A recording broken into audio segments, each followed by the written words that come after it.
So welcome back, bakers. Today we're going to be making some chocolate Easter donuts, and these are going to be ring donuts which also just happen to be vegan as well. Let's quickly run through the ingredients that we need for today then.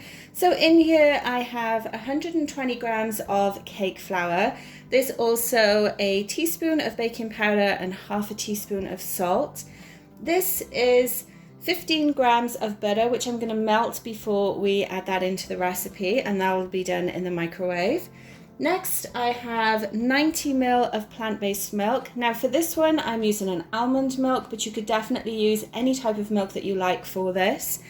We also have a tablespoon of cocoa powder, then 70 grams of white sugar, and finally the egg component for this recipe to bind everything together is 50 grams of applesauce.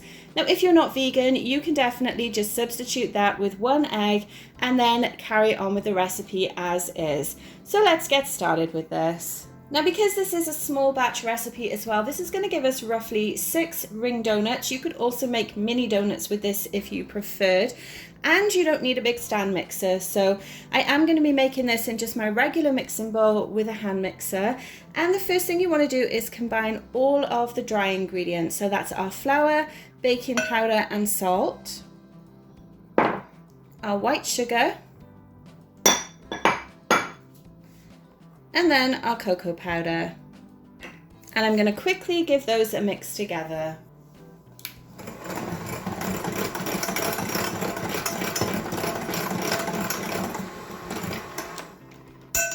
Now, incidentally, if you're wondering what cake flour is, which is the flour I've chosen for this recipe, it's essentially a lighter type of flour that has a little less protein than all-purpose flour. I'm going to pop a link in the description below that'll talk you through how easy it is to make that flour as well, if you can't find it in the grocery store. Next thing we're going to do now is get that butter melted in the microwave, and then we can add the rest of our ingredients to the mixing bowl. Okay, so our butter is melted. This was roughly about 20 seconds in my microwave. When you are melting such a small amount of butter, just keep an eye on it because you don't want it to start bubbling up and getting too hot either. So I'm just going to pour that in. Next, we're going to add in our plant-based milk. And then finally, the applesauce. Now, as always, you can find the recipe link for this in the description below as well, where I'll talk about different substitutions that you can use if you're not vegan, if you're not dairy free, and also if you're gluten free. This is a very easy recipe to adapt to any of those dietary requirements. And now all we have to do is mix everything together. Perfect, and that's all we have to do with the mixing. Just make sure everything is nice and combined. You want to make sure there's no bits of flour left at the bottom of the bowl that you're using as well. Next, we're going to transfer this into a bag, as I find it's actually a lot easier to fill donut pan cavities like these if you actually pipe it in with a bag. Now you can use a regular piping bag for that, or you can use a Ziploc bag as well. I'm going to let you decide which you find easiest to use, and let me know in the comments which is your preferred method when you're doing donuts. So let's get that transferred over. So here's a top tip for you when you're filling a piping bag with batter or even icing.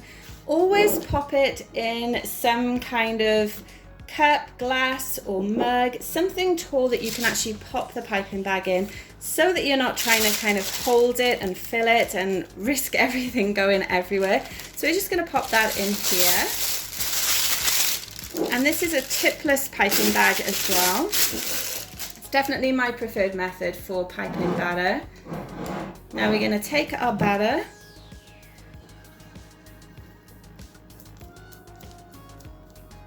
and then just add it into the bag.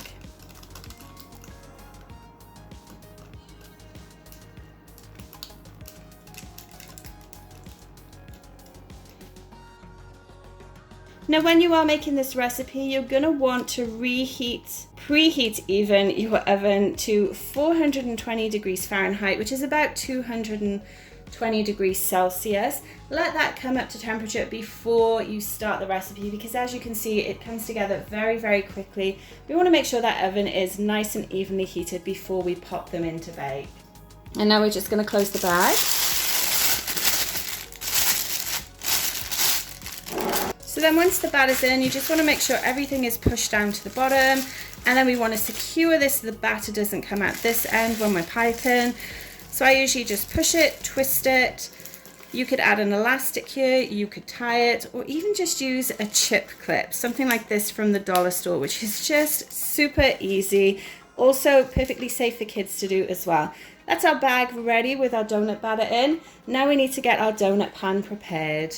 So this is just a regular 6 cavity donut pan that I'm going to be using today. Now my preference for actually greasing this to make sure the donuts come out nice and easily is just to get a little bit of spray oil and spray each cavity lightly. There we go, that's all we need. And now we can start to add our batter.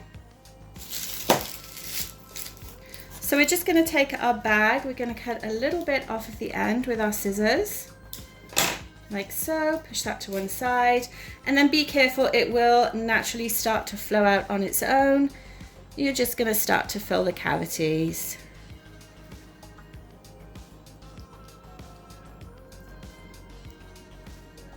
So you can see that I usually go around each one 3 times to start with.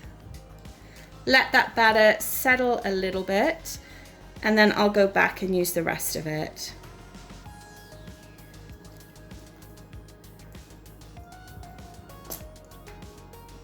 Don't worry if you get little air bubble pops like that either. We're actually going to tap this on the counter before we bake it. So I'm just going to go back around, use up the rest of the batter. When you're almost at the end of the bag as well, make sure that you're just squeezing everything down and then add the rest of it. A little bit more in this one. Okay, there we go, that's our 6 done. I'm just going to quickly wipe up this little dribble here so that it doesn't burn. And then give it a tap on the counter a few times. Now you can see when you do that, that just levels everything off. Some of the bubbles will come to the top and burst as well, which is just going to help everything bake a little more evenly. Perfect, that's done. So now it's time to pop them in the oven. Now I'm actually going to do this in my toaster oven because this tray fits in there perfectly. It also means when we're in a pinch in an evening and we want a quick dessert to share with the kids, 6 donuts is just the perfect number to make up. Throw them in the toaster oven for about 8 to 10 minutes, and then you can eat donuts straight away, all within less than 30 minutes from the time you started to make the recipe until you can actually eat them. So let's go and get these baked. So our donuts are baked. You can see how nicely risen they are. Really, really nice size to them. Now what I'm going to do is actually let these cool down in the pan before we take them out. And we're actually going to start to make our decoration for them now and make some buttercream icing and then talk about the different things we're actually going to decorate them with. So this is probably one of the most fun parts of baking that my kids love to get involved with, and that's actually decorating things that we've made together. And for this, we're just going to make a simple vegan buttercream icing. Now for that, I'm going to be using 300 grams of icing sugar. And here I have 100 grams of my plant-based butter, so that keeps everything vegan for us. We're also going to be adding a little bit of vanilla bean paste and some water as well, just to make a really nice smooth consistency that we can pipe with. And then in terms of decorating, we actually found these really cute candies in our dollar store here in Canada. They're made in Canada as well. And these are just some sour jelly beans, which look really cute for Easter. These ones happen to be vegan. And then these marshmallow rabbits, which unfortunately they're not vegan, but they are peanut free and dairy free, and pretty much fulfill all of our allergy requirements too. So we're going to add some of those to our donuts once they've cooled down. But first, let's get our buttercream made. So again, this is a small batch buttercream recipe. We're going to start, I just quickly cut up my butter and add that to the bowl. Now my butter is at room temperature as well. You definitely don't want to make this with cold butter because it's just going to end up clumping all of that together. Then we're going to add roughly half of the icing sugar.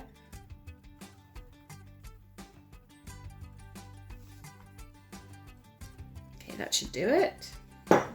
And then we're going to start by mixing this together. Now the reason I don't dump all of that ice and sugar in at the same time is you'll actually end up probably with a huge puff of ice and sugar going everywhere, probably all over your counter too, so it's definitely better to add it in stages. Let's give this a quick whisk together. Oops.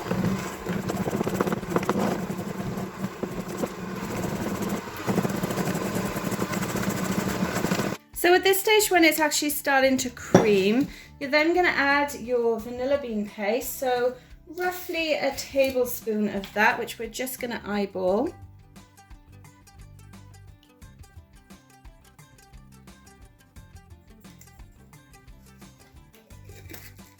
And you could use extract if you don't have vanilla bean paste. I'm now going to add more of the icing sugar.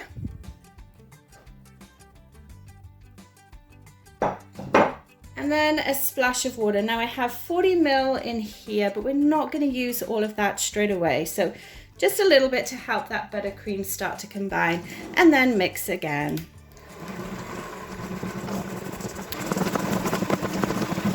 Now you can see at this stage, it is very, very thick. Obviously too thick to pipe with. You couldn't really do very much with this in terms of decorating. So now we're going to slowly start adding a little bit more water at a time. Now the amount that you end up needing is going to likely be different to what I use, depending on the humidity in the kitchen and the weather outside as well. Obviously, if it's more humid where you are, you may not need quite as much water. It's quite dry here at the moment though, so I'm thinking I probably will need to use the majority of it. But let's just add a little bit again first. And if you do end up adding too much, then you would just compensate for that by adding a little bit of extra ice and sugar. But what we're essentially looking for is a bit of a medium consistency that will actually hold its shape when we pipe, but not be so stiff that you're actually going to hurt the muscles in your hand and your arm when you do pipe. Let's carry on mixing.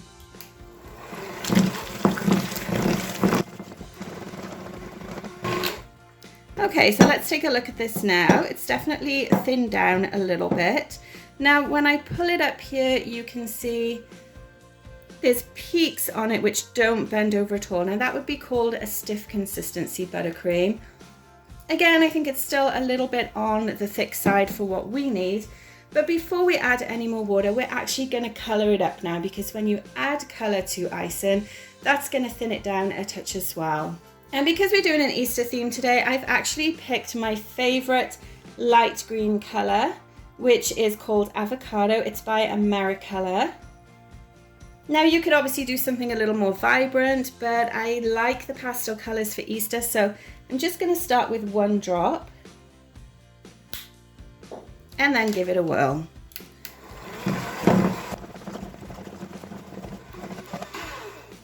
So straight away you've got a really, really pastel color, quite sagey at this stage. I do want it to be a little bit more of a deeper color though. So I think this time we'll add 2 drops. And a touch more water as well, because it's still a little bit on the thick side. And let's see how this turns out.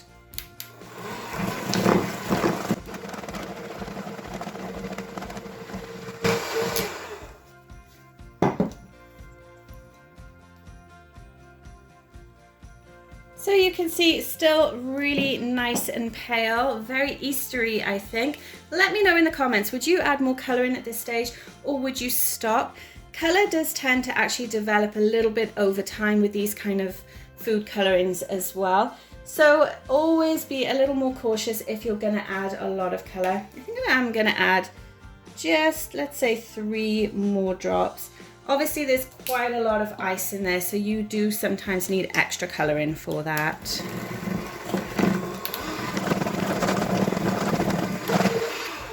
Okay, I think that is perfect. We've got that really nice pale green, nice consistency for us as well. It's still holding its peak somewhat, but will definitely be a lot easier to pipe with. So now I'm going to clean all of this up and then transfer everything to a piping bag and talk about the tip that we're going to use for today's decorating. And actually, before I clean everything away, I thought we'd just quickly come back and talk about the amount of water that I did end up using in the end. So we started off with 40 ml in here. Looks like we only actually used let me see, we have 15 ml left, so we used 25 ml in total.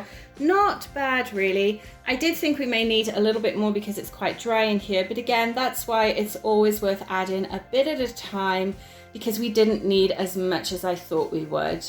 So now we're going to get our buttercream icing bagged up. First of all though, let's look at the tip we're going to be using today.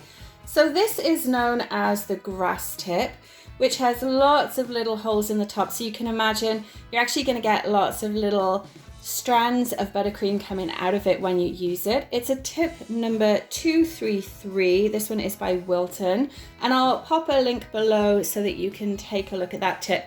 It's definitely a fun one to have in your collection and is a great way of making grass, of making fur, making monsters and things with buttercream. Highly recommend that you buy one.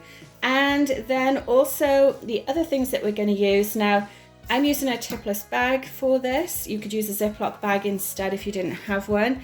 And then I'm also going to show you how to use a coupler in a bag as well.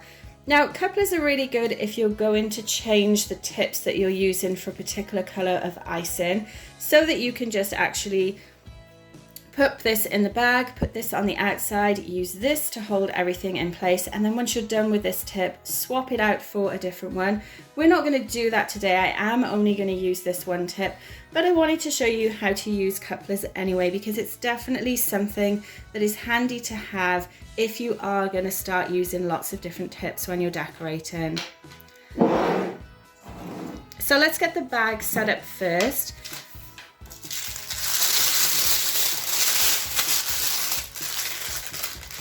So I'm just going to pop the coupler in. So this side of the coupler goes in first. You're going to push it to the bottom,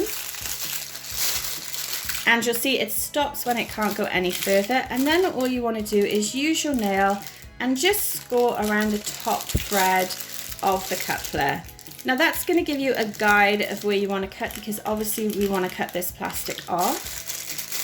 And then push it back. Our line is here, so we know we need to cut that much off. Perfect. And then we can push our coupler through. So now we have something that our tip can grab onto. So you pop your tip on top and then use the other piece of the coupler, twist everything on, and your bag is ready for piping. Really, really simple technique.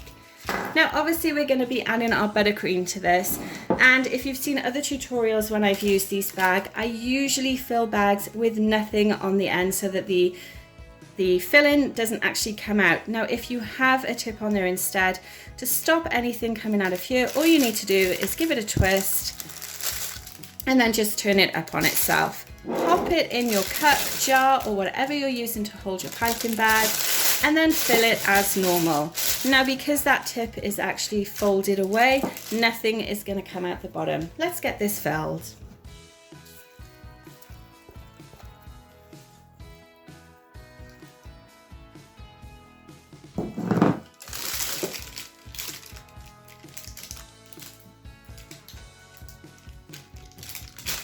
Now I'm not going to use all of this buttercream in this bag either. I tend to not overfill my bags. Now overfill doesn't mean that there's so much in there it would come out. It's more about not putting too much in there, because you obviously have to hold that and you have to be able to squeeze it when you're piping as well. So that's about enough for now, I think. We're just going to get it closed up and then carefully push everything to the bottom.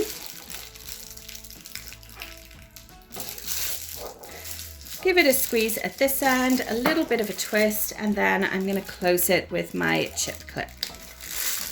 And that's our bag ready to go. So as soon as our donuts are cooled, we can now start decorating them. So our donuts are cooled enough to remove from the pan now, so all you need to do is actually just very carefully lift them out and then pop them on a plate to finish off cooling. Really simple to remove because we obviously greased those cavities earlier as well. And perfect. Let's give you a close-up look of the donut consistency too.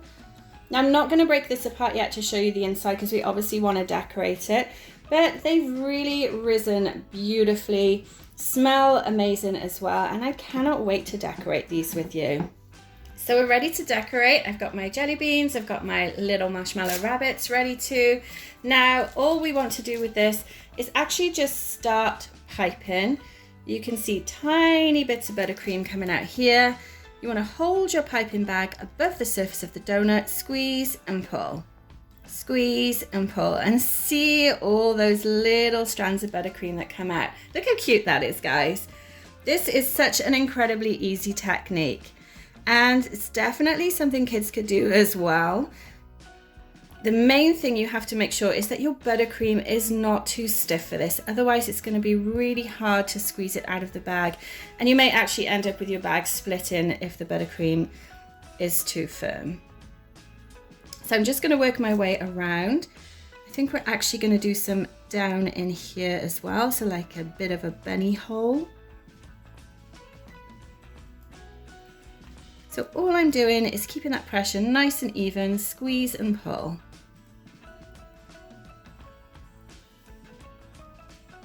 Keep those strands nice and short as well. And you could literally do as much or as little buttercream as you like for this.